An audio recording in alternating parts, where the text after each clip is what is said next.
continuar aqui com a nossa diversão da disciplina mais divertida que tem na educação básica e no ensino superior, que é física. A gente está revendo ou vendo alguns tópicos dentro de mecânica, e na aula passada a gente começou a ver a parte de algarismos significativos, e hoje a gente deve terminar a segunda parte de algarismos significativos e concluir com notação científica e também ordem de grandeza.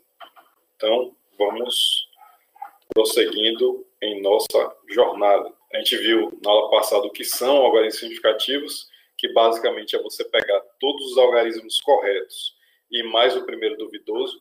Lembrando que os algarismos corretos são aqueles que você consegue obter a partir do seu instrumento de medida. E o algarismo duvidoso é o que a gente chama de seu primeiro chute. Então, ele está além do que o seu instrumento consegue medir. Então, você, por exemplo, tem uma régua milimetrada. Menor medida possível é 1 milímetro. Então, qual vai ser, no caso, a incerteza de uma única medida? É você pegar essa menor medida possível e dividir por 2. Porque aquele espaçamentozinho de 1 milímetro na régua milimetrada, se você tentar dividir em uma quantidade maior do que 2, por exemplo, 3 partes, você não vai ter, digamos assim, uma grande confiança, uma precisão naquela sua medida. Você vai estar chutando de forma perigosa, digamos assim. Então, a gente viu, no caso aí, um exemplo de representação, em que você tem aqui essa medida junto com a incerteza de uma única medida a partir desse instrumento. Então, aqui no caso, você tinha 2,74 centímetros, que seria o comprimento desta barra aqui, achurada em azul. Só que o instrumento ele só mede nessas casas aqui, nessas marcações aqui da régua. Entre 2 e 3, nós vemos que nós temos 10 marcações. 1, 2, 3, 4, 5, 6, 7, 8, 9, 10. Então, cada medida dessa aqui vai ser correspondente a 1/10 de centímetro, porque entre 2 e 3 você vai ter o espaço de 1 centímetro. No caso, 1/10 de centímetro é 0,10 centímetros, ou 0,1 centímetro. Então, para uma única medida, a regrinha que geralmente a gente utiliza é: pegue a menor medida possível e divida por 2.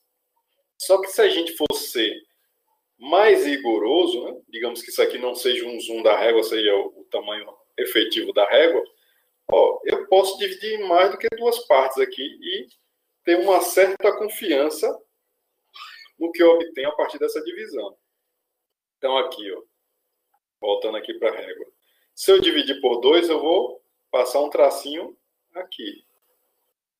Mas eu poderia também dividir esse espaçamento entre esse tracinho novo e o antigo pela metade.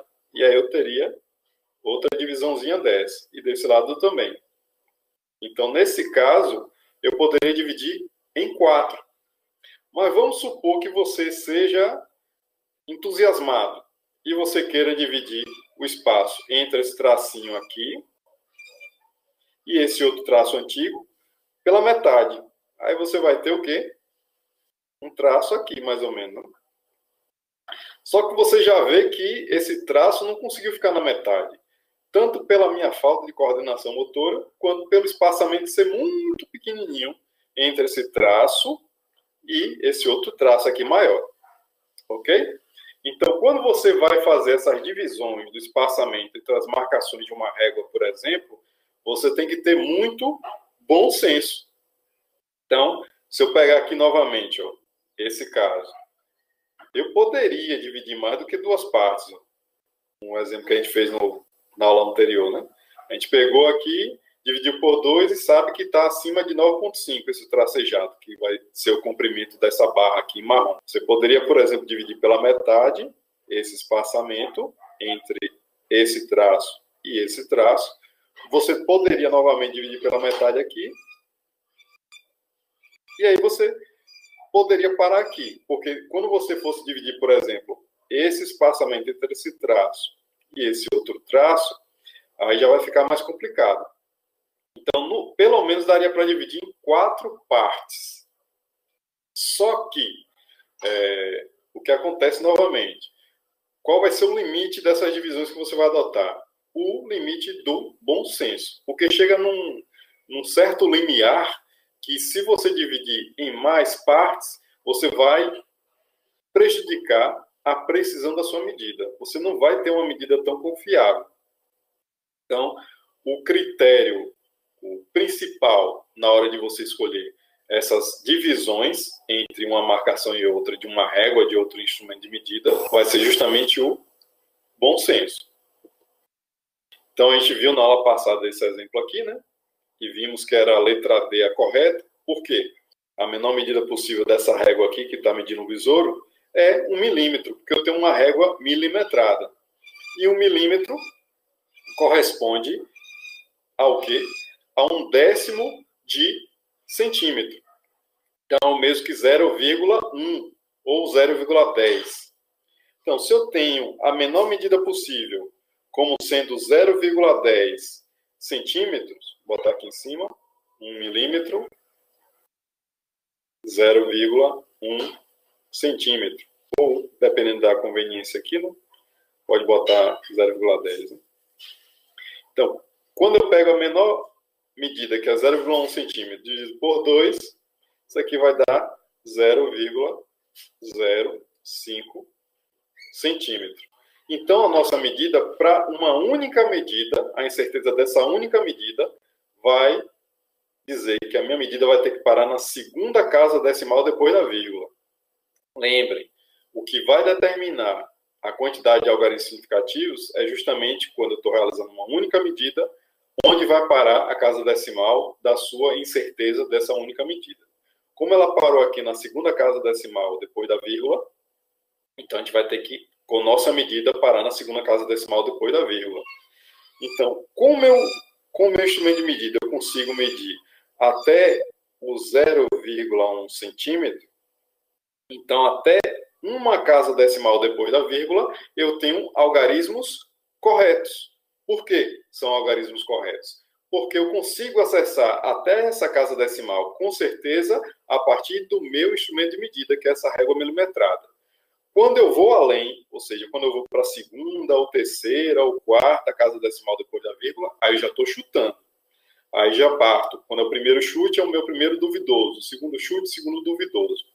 E a gente lembra, reforçando, que os algarismos significativos são todos os algarismos corretos, ou seja, aqueles acessíveis com o meu instrumento de medida, mais o primeiro duvidoso. Então, tenho que incluir o primeiro duvidoso, que vai estar, nesse caso aí, na segunda casa decimal, depois da vírgula. Logo, a opção que permite isso é a letra D, que para na casa dos centésimos de centímetro. Até décimo de centímetro eu consigo medir com essa minha régua. Lembrando que 1 milímetro corresponde a 0,1 centímetro. Então, para que eu inclua o primeiro duvidoso, eu vou ter que ir até a casa decimal seguinte, porque para uma única medida aqui eu dividi por 2, já que dividir em mais do que 2 partes, esse espaçamento aqui de 1 milímetro, que você vê aqui circulado, vai ser bem arriscado. Então, basta dividir em 2 partes. Então, digamos que está em cima do 2. Nesse caso, qual é a menor medida possível? 0,1 centímetro, como a gente viu, né? Porque 0,1 centímetro é 1 milímetro. No caso de uma única medida, a incerteza vai ser 0,05 centímetro. Uma única medida com esse instrumento que é a régua milimetrada. Logo, eu vou ter que ir na minha representação da grandeza até a casa dos centésimos de centímetro. Logo, se está em cima exatamente do 2, eu vou ter que representar corretamente como 2,00 centímetros. Se eu representar 2,0 centímetros, está errado. Se eu representar 2,000 centímetros, está errado. Certo? Então, a maneira correta de você representar essa medida com essa régua milimetrada vai ser 2,00 centímetros. No caso anterior, na aula passada, a gente foi bem econômico, né? digamos assim, na divisão. Eu peguei esse espaçamento entre 9 e 10 e dividi por 2 apenas. E aí eu disse que a minha incerteza da régua de cima seria a metade da menor medida possível com ela, e a menor medida possível com ela é 1 centímetro. Logo, por essa escolha que eu fiz, a incerteza de uma única medida seria meio centímetro. Só que, nitidamente, se você pegar uma régua, nem pensando nessa aqui, que está a representação de um desenho, né? Se você pegar uma régua qualquer, se ela só tiver as marcações de centímetros, você concorda comigo que não vai ser muito difícil eu aceitar que eu posso dividir esse espaçamento aqui, não em 2 apenas, mas, sei lá, em 5. Vou botar aqui 2, 3, 4, 5. 1, 2, 3, 4, 5. Ó, deu mais até, né? Então, se eu pegar e dividir esse espaçamento entre 9 e 10 em 5, ou seja, pegar 1 centímetro e colocar 5 divisões, isso vai ser razoável, né? No caso, 1 centímetro dividido por 5 vai dar 0,2 centímetros. Ok? Então, nesse caso, é razoável eu representar dessa forma, com incerteza de 0,2 e não como 0,5 centímetros. Então, aquele caso anterior foi só para a gente se ambientar com uma regra geral, que em muitas situações é ela que a gente vai aplicar. Quando você tem a menor medida possível com aquele instrumento, para você considerar a incerteza de uma única medida, a primeira tentativa que você faz é divida essa menor medida possível por 2. Mas em alguns casos, como uma régua, um caso esdrúxulo desse aqui, né? Como uma régua graduada em centímetros, que, via de regra, situações práticas, não faria sentido você colocar uma régua graduada só em centímetros. É interessante que você faça divisões em milímetros ou unidades menores, né? Então, numa situação esdrúxula dessa, o espaçamento de 1 centímetro eu consigo dividir em mais do que 2 divisões aqui e ter uma ideia desse espaçamento. Sem que fique, por exemplo, um tracinho, uma divisão nova dessa, superposta, um tracinho, ou melhor, superposto a outro tracinho. Então, você não tem uma superposição que, digamos assim, impeça de eu confiar de que aquela medida seja mais precisa. Então, na aula anterior, vimos o caso padrão, né? Quando eu tenho as marcações como essa aqui da régua milimetrada, que os tracinhos estão bem próximos. Então, você dividir em 2 partes aqui já é meio tenso, né? Você já está chutando um chute bem perigoso. Se você dividir em mais do que 2 partes, esse 1 milímetro, aí você está arriscando perigosamente a sua precisão, né? Então, vamos pegar aqui um outro exemplo. Você não precisa trabalhar apenas com comprimentos. Você pode trabalhar, por exemplo, com ângulos, que é o caso aqui desse transferidor. Então, como é que a gente tem as marcações desse transferidor em específico? Eu observo que entre 110 e 120 eu vou ter 1, 2, 3, 4, 5. Aí vai ter mais 5 aqui, então vai ter 10 divisões. Então, lembre, 110 e 120 representam o quê? Ângulos em graus. Então, essa marcação aqui vai representar 110 graus. Se eu medir desse zero aqui, né? Então, se eu tenho 110 graus, então aqui esse ângulo, daqui desse eixo, desse semi-eixo, até esse tracejado vai ser 110 graus.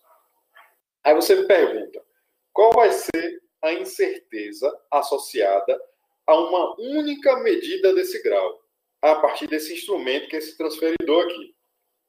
Ó, a menor divisão aqui, a menor medida possível que a gente observa, se aqui entre 100 e 110 tem 10 divisões, aqui entre 0 e 10 também vai ter 10 divisões. Então, a menor medida possível é 1 grau. Logo, a incerteza de uma única medida é 1 por 2, que é 0,5 graus. Então, para representar esse ângulo, eu vou ter que incluir o primeiro chute, né? Então, não vai ser 110 cravado. No meu caso aqui, está como 110 cravado, né? eu posso botar ou 110 mais ou menos 0,5 grau. Então, aqui, ó, digamos que seja no 110 cravado, apesar da minha falta de habilidade aqui de desenho. Então, eu poderia dizer que essa medida é 110 graus, mais ou menos meio grau. Ou eu poderia também dizer que isso é 109,9 graus, mais ou menos 0,5 graus. Também seria aceitável. Eu poderia dizer também que essa medida seria 110,1 graus, mais ou menos meio grau. Essas três medidas seriam aceitáveis dentro dessa incerteza de uma única medida que eu obtive aqui. Agora, além dessa coisa da incerteza de uma única medida, a gente poderia também trabalhar com a incerteza de um conjunto de medidas. Porque em situações práticas no laboratório, você não trabalha com uma única medida, mas muitas vezes você trabalha com 10, 15, 20, 30 medidas ou mais. Então, nesses casos, quando você vai trabalhar com incerteza, você não vai trabalhar com a incerteza de uma única medida, mas com a chamada dispersão daquele conjunto de medidas. Então, digamos, você tem 100 medidas realizadas para esse ângulo aí. Como é que você vai representar a incerteza quando você tem essas 100 medidas? Você não vai pegar mais esse valor aqui, da incerteza de uma única medida, né? E somar o seu ângulo. Vai ser mais 110,0 graus, mais ou menos 0,5. Você vai pegar a média daquelas 100 medidas que você fez, que você realizou, do ângulo. Então, digamos que a média, o θ médio, seja igual a, sei lá, 111 graus. Nesse caso, aquele mais ou menos que você vai acrescentar aqui vai ser o que a gente chama de sigma, que representa a nossa dispersão, que nesse caso seria para uma única medida a representação dela, em termos do seu valor médio. Se eu pegasse aqui não seria, para a média aqui seria o desvio padrão da média, né? Mas digamos que eu pegasse uma dessas medidas que eu tirei a média. Peguei aqui 110,2 graus. Aí mais ou menos o sigma, que é a dispersão. Essa dispersão, no caso, seria o desvio padrão. No caso aqui, que eu pego o valor médio desse ângulo, seria o valor da média desse conjunto de ângulos, mais ou menos o desvio padrão da média. Mas não se preocupe com isso. No caso lá de física básica, por exemplo, eu não exploro essa parte do conjunto de N medidas a priori. Eu coloco mais como uma coisa complementar. Mas isso aqui vai ser essencial quando você estiver fazendo a sua disciplina de física experimental. Então, as operações são bem simples. É só você ficar bem atento, bem focado, que não vai ter nenhum segredo para compreender qual vai ser a lógica para realizar essas operações. Por exemplo, arredondamento, soma ou subtração, multiplicação, entre outros. A gente vai explorar algumas aqui. No caso de arredondamento, é bem tranquilo quando você tem aquele número que vai ser desprezado sendo maior ou menor do que 5. Ou múltiplos desse 5, né? Pode ser, sei lá, 5, 50, 500, 5.000. Então, quando você tiver múltiplos ou 5, ou múltiplos do 5, e você compara, quando essa parte que é descartada, que são aqueles algarismos do segundo duvidoso em diante, se forem números do tipo 5, 50, 500, 5.000, 50.000, ou seja, múltiplos de 5, se forem maiores do que isso, tem uma regrinha, que é você acrescentar uma unidade naquele último algarismo que ficou, que é justamente o primeiro algarismo duvidoso. Se esses números que são descartados, ou seja, se eles são maiores, ou melhor, menores do que 5, 50, 500, 5.000, ou seja, todos aqueles múltiplos de 5, se forem esses descartados forem maiores do que os múltiplos de 5 ou o próprio 5, aí você deixa aquele número que restou, o último número que restou, que é o primeiro duvidoso, do jeito que está. Não acrescenta nem tira nada. Então, vamos ver uma situação para a gente compreender melhor isso que eu falei. Então, eu vou ter 3,05 e eu quero arredondar para que meu número pare nessa primeira casa decimal depois da vírgula.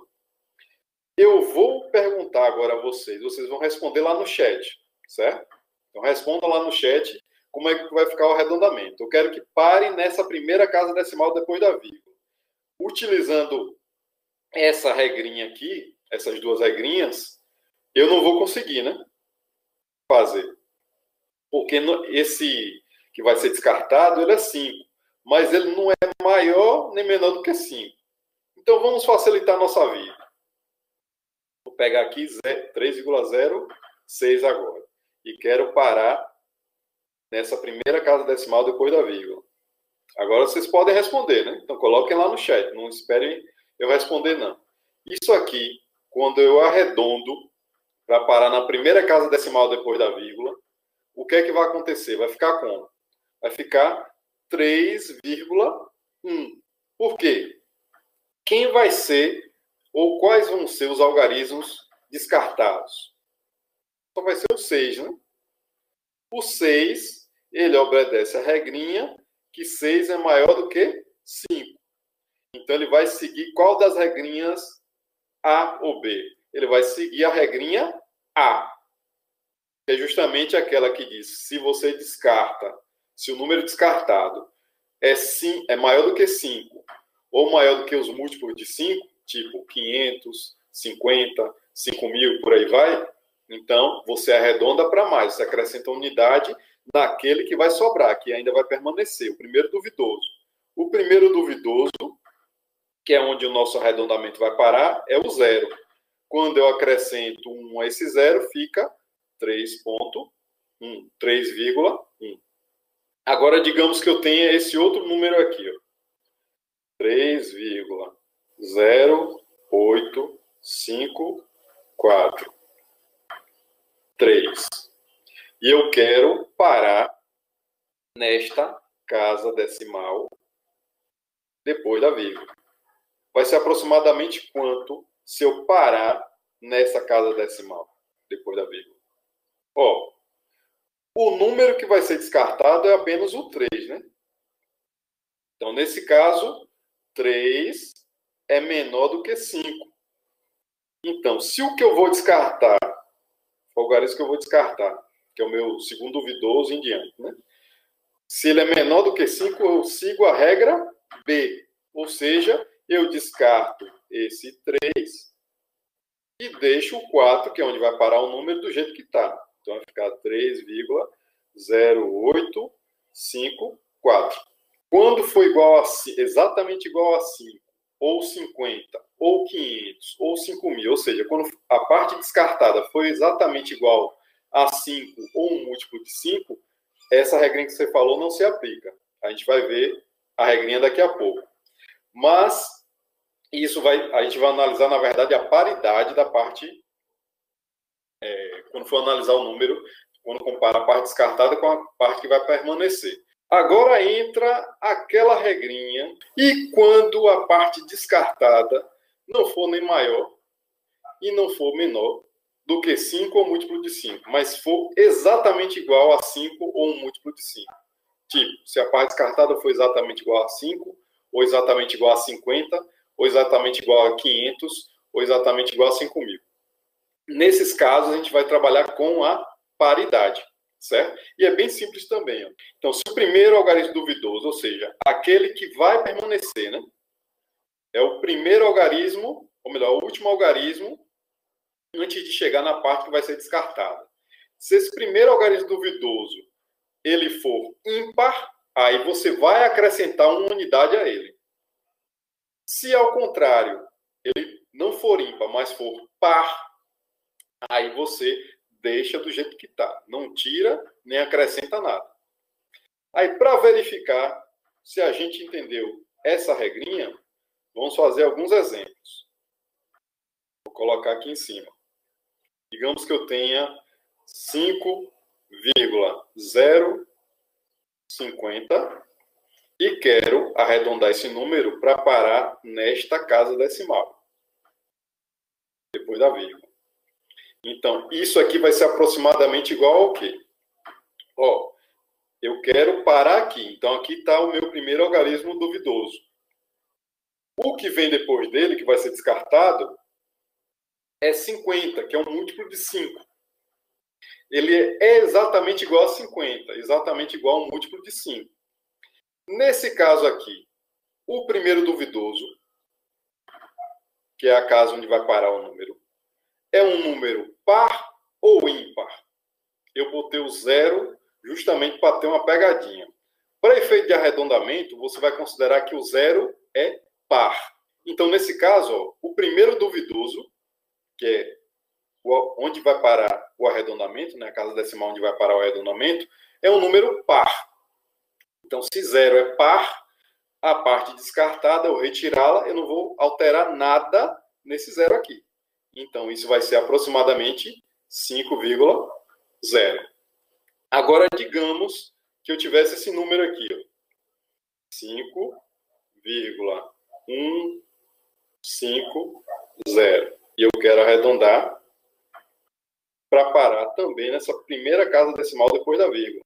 Ó, o que vem depois do primeiro algarismo duvidoso, que é a casa decimal onde vai parar o arredondamento, é exatamente igual a 50. Para não ficar igualzinho, eu vou botar 500, certo? Então, depois do 1, que é o primeiro duvidoso, tem 500. A parte a ser descartada é esse 500 aqui, que é um múltiplo de 5. E não é nem maior nem menor do que 5 ou múltiplo de 5. É exatamente igual ao múltiplo de 5. Nesse caso, o que é que eu vou ter que fazer? Olhar a paridade do primeiro duvidoso, que é 1. 1 é ímpar. Nesse caso, qual vai ser o resultado do arredondamento? Então, já que esse 1 é ímpar, o que é que eu vou fazer? Vou arredondar para mais.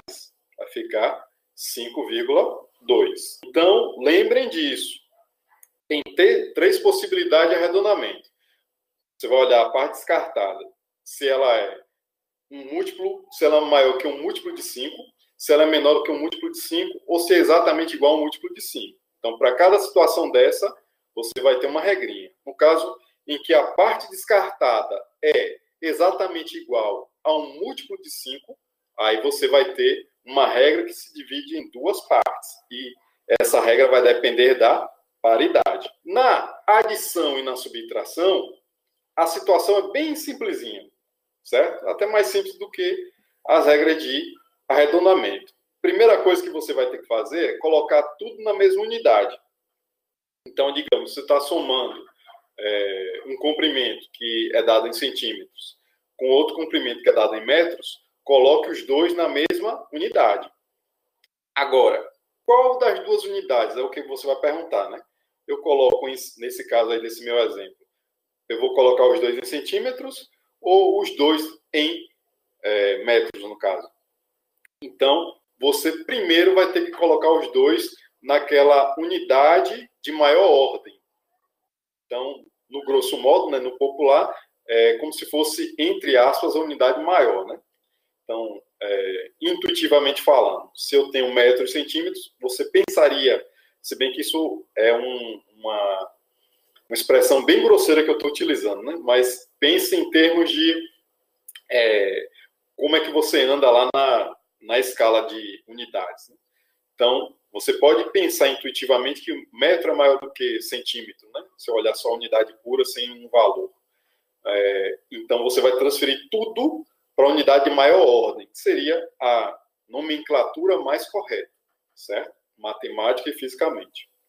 Então, se eu tenho que somar algo que está em centímetro com algo que está em metros, coloque tudo em metros. Se eu estou somando decímetro com centímetro, coloca tudo em decímetro, que está numa ordem de grandeza maior do que centímetro.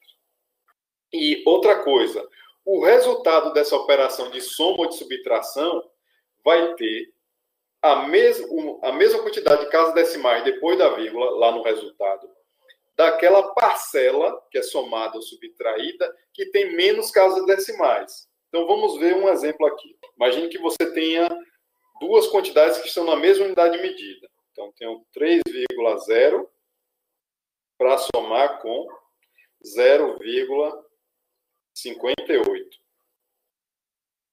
Nesse caso aqui, como é que vai ficar a soma? Bom, das duas parcelas, a que tem menos casas depois da vírgula é essa. Então, vou ter que somar e parar na primeira casa decimal depois da vírgula. Então, nesse caso aqui, ó, eu vou fazer 3,0 mais 0,58 arredondado, 0,6. Então, minha resposta vai dar 3,6. Ok? Ou, se você quiser, pode também colocar. Tem gente que usa um esqueminha, né? Que botam as barras no primeiro duvidoso. Então, aqui, ó, nesse, a barrinha do primeiro duvidoso vai estar aqui. Nesse, a barra do primeiro duvidoso vai estar aqui. Porque o primeiro duvidoso desse número é esse 0. E o primeiro duvidoso desse número é esse 8 aqui. Aí você bota um embaixo do outro. Aí soma 8, 5, aí 3,58. Só que você vai ter que parar na barrinha que está mais próxima da vírgula, quando você vai da direita para a esquerda. Então, vou ter que arredondar esse número, desse resultado aqui, que vai ficar 3,6, para parar onde está essa casa decimal, onde está a barra mais próxima de onde está a vírgula. Né? Essa aqui está uma casa decimal logo após a vírgula, essa outra barrinha está duas casas decimais depois da vírgula. Então, são duas maneiras diferentes de você fazer isso, né? Ou enxergar essa soma. Né? E eu poderia também fazer a subtração, né? A regrinha mesmo. Ou melhor, a regrinha é análoga, né? Para soma e subtração. Agora, vamos fazer mais dois exemplos diferentes desses que eu coloquei aqui. Então, nesse caso da letra A, eu tenho duas casas decimais depois da vírgula nessa parcela, uma casa decimal, e aqui eu tenho um número inteiro, né? Então, a minha resposta vai ter que ter quantas casas decimais depois da vírgula? 0 casas decimais, né? Porque quando eu tenho um inteiro, não tem nenhuma casa decimal depois da vírgula. Então, eu vou ter que fazer a conta. 123,45 mais 8,9 mais 10. Então, isso vai ficar, vou botar aqui sem calculadora. Só que eu tenho que ter um número inteiro, né? Então, eu vou ter que parar sem vírgula, sem nada depois da vírgula. Então, eu vou ter que parar nessa casa decimal. Como é que eu arredondo 142,35 para que ele pare na casa das unidades, ou seja, sem nenhuma casa decimal depois da vírgula? Eu olho a parte descartada, que é 35. 35 é menor do que 50, né? Que é o múltiplo de 5 mais próximo. Então, o que é que eu faço? Eu descarto o 35 e não altero nada esse 2 aqui, que é o primeiro duvidoso. Então, a resposta vai dar 142. Essa é a letra A. Agora, a letra B. Novamente, eu boto aqui. Esse aqui tem uma casa decimal depois da vírgula. Esse aqui tem duas. Então, a minha resposta vai ter que ter quantas casas decimais depois da vírgula? Uma apenas. Porque das parcelas é aquela que tem menos casas depois da vírgula. Vou pegar 51,4, somar com 9,67, as barrinhas se você quiser, né? Bota, para lembrar. 61,07. 61,07. A minha resposta pode ter até uma casa decimal depois da vírgula. Então, eu tenho que parar aqui. Ó. A parte descartada é 7. 7 é maior do que 5. Logo, o que é que eu vou fazer? Acrescentar unidade no primeiro duvidoso. O primeiro duvidoso está onde? Está onde vai parar o arredondamento, que é na casa decimal onde está o 0.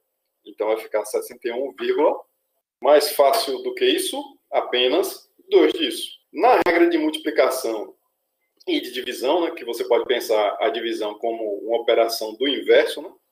Então, você pegar A dividido por B é o mesmo que A vezes 1 sobre B. Ou seja, pegar A e multiplicar pelo inverso de B. É o mesmo que você dividir A por B.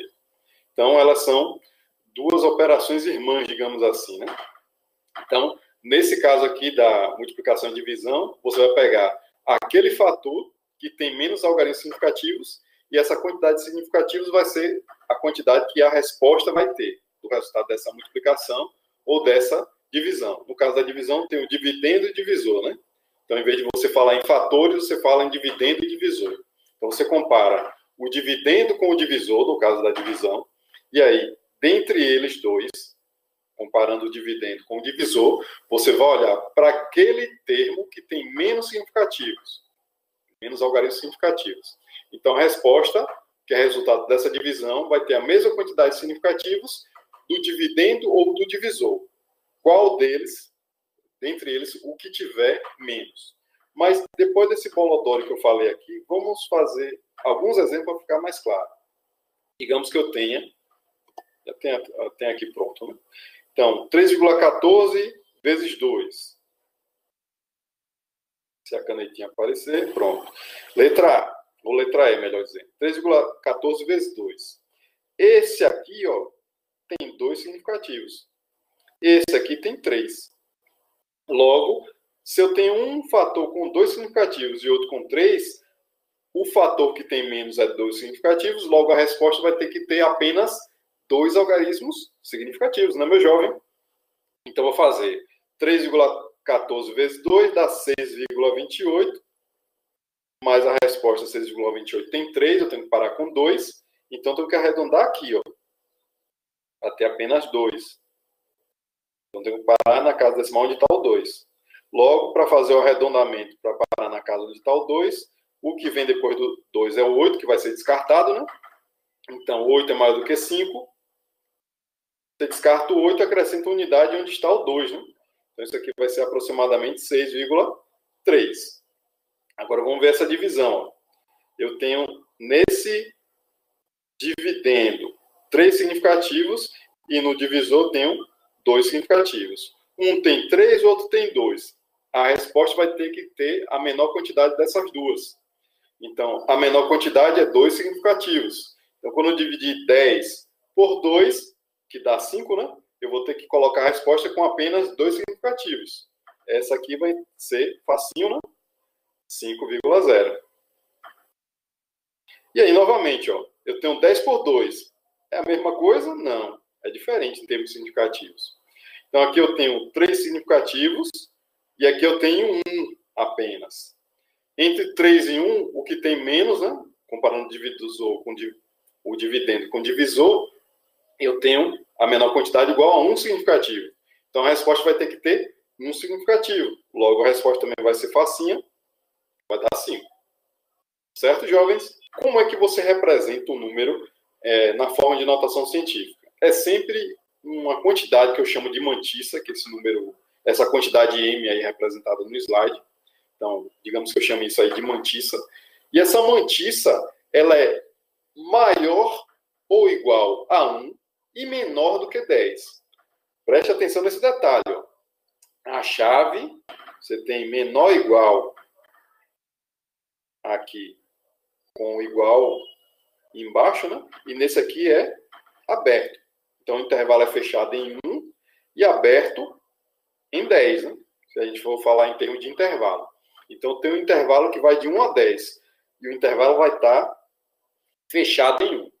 Aí, se você deu uma capengada, certo? Nessa ideia de intervalo, lembre das inoxidáveis aulas lá daquela lista, daquela playlist lá da tutoria de revisão sobre inequações, trigonometria, funções, que lá se fala de funções. Aí você vai dar uma relembrada se você deu uma leve esquecida nessa coisa de intervalo, certo? Então, o que é que significa esse intervalo estar fechado em 1 e aberto em 10? Ele está fechado em 1 porque 1 faz parte do intervalo. E está aberto em 10 porque 10 está fora desse intervalo. Então, não posso ter esse M igual a 10, por exemplo. Mas posso ter o M igual a 1. Vai estar em notação científica, se eu colocar dessa forma. E essa mantissa, na notação científica, vai ser sempre multiplicada por uma potência de 10. E esse B, ele pode ir, no caso, de menos infinito a mais infinito, só que podem ser valores inteiros, podem ser valores fracionários, podem ser valores positivos ou negativos, né, dentro dos inteiros, obviamente. E Qual é a utilidade, muitas vezes, de você trabalhar com números ou quantidades na forma da notação científica? É quando você tem quantidades que ou são muito grandes ou quando são quantidades muito pequenas. Exemplo, qual é a distância média entre a Terra e o Sol? 149 milhões de quilômetros. Inclusive, eu peguei isso aqui de algum livro, né? É um dos erros que eu coloquei do jeito que está aqui, justamente para chamar a atenção. Porque você pode pensar, professor, você está sendo cri-cri demais. 149 milhões de quilômetros é aproximadamente 150 milhões de quilômetros. Mas não é não, meu filho. Imagina aí você errar, certo? Na sua conta, em 1 milhão de quilômetros. Isso não seria um erro, isso seria uma tragédia. Você assassinaria não só a matemática, mas a física e várias outras disciplinas, se fosse o caso. Ok? Então, muito cuidado com essa representação da distância Terra ao Sol. Geral, é muito comum, até em nível de educação básica, não lembro de ter visto em nível do ensino superior, você utilizar a distância média da Terra ao Sol como 150 milhões de quilômetros. Mas é da ordem de 149 milhões de quilômetros. Ok? Você pode ter também quantidades muito pequenininhas. Exemplo, se eu perguntar a vocês qual é a massa do elétron, eu não vou lembrar de cabeça. Se a minha memória não está bichada, ela é 9,11 vezes 10 a menos 31 quilogramas. Olha, se você tem uma potência de 10, que é 10 a menos 31, isso significa o quê? 10 a menos 31 é o mesmo que você dividir o número 1 por 10 elevado a 31. 10 elevado a 31 é um número imenso, certo? Imagine, ó, 10 ao cubo é 1000, né? 10 à quinta é 100 mil. Agora imagine 10 a 31. É 1 seguido de 31 zeros. Agora imagine você dividir 1 por essa quantidade aí, que é 1 seguido de 31 zeros. Vai dar um negócio muito pequenininho. Então, em vez de você colocar 0, no caso de 0 aqui, botar reticência, certo? Até chegar no 1, é melhor você trabalhar com a notação científica.